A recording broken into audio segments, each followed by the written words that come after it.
সবাই কেমন আছেন? আজকে একটি বিশেষ জায়গায় এসেছি, এটা হচ্ছে কান্দাইল 3 রাস্তার মোড়। এখানে অনেক রকম অপরাধ সংঘটিত হয়। তো এইখানে আজকে একটি মার্ডার হয়েছে, এখানে নিহত হয়েছে একজন। তো আমরা সেখানে যাচ্ছি, সেই স্পটেই যাচ্ছি। প্রচুর লোকজনের সমাগম, অনেক দূর দূরান্ত থেকে লোকজন আসছে দেখার জন্য। তো আমরাও আসছি, ইতিমধ্যেই হয়তোবা পুলিশ সাংবাদিক চলে আসছে। তো আমরাও যাচ্ছি দেখার জন্য আসলে পরিস্থিতিটা কি। যতটা আমরা শুনেছি যে গলা কেটে লাশ, এখানে এই ঘটনায় কি এই ঘটনাটা এখানেই ঘটেছে নাকি অন্য কোথাও মার্ডার করে এখানে রাত্রে হয়তোবা ফেলে দিয়ে গেছে ধারণা করা হচ্ছে। তো আমরা যাচ্ছি সেই স্পটে, আমাদের সাথেই থাকুন, দেখতে থাকুন।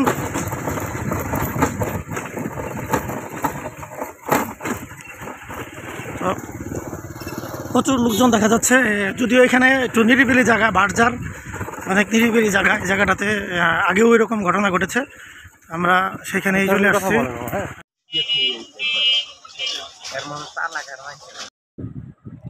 দেখতেই পাচ্ছেন অনেক লোকজন। তো এখানে একজন মহিলা পোশাক কর্মীর নিথর দেহ পাওয়া গেছে, তার গলা কাটা এবং শরীরে বিভিন্ন অংশে ছুরিকাঘাত।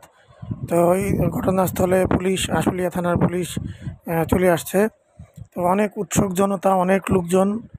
তো যদিও লাশটি দেখানো যাচ্ছে না, একজন মহিলা পোশাক কর্মী। এটা আশুলিয়া থানার সাভার উপজেলার হাকিম মার্কেট নয়াপাড়া এলাকা।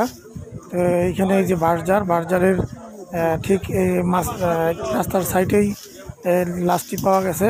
তো ধারণা করা হচ্ছে যে লাশটি কোথাও হয়তো তাকে মেরে লাশটি এখানে দুষ্কৃতিকারীরা ফেলে দিয়ে গেছে।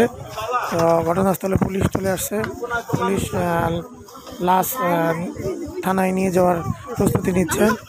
তো অনেক লোকজন দেখা যাচ্ছে এলাকার, এবং বিভিন্ন দূর দূরান্ত থেকে লোকজন আসছে দেখার জন্য, লাশটি দেখানোর জন্য। লাশটি দেখানো যাচ্ছে না।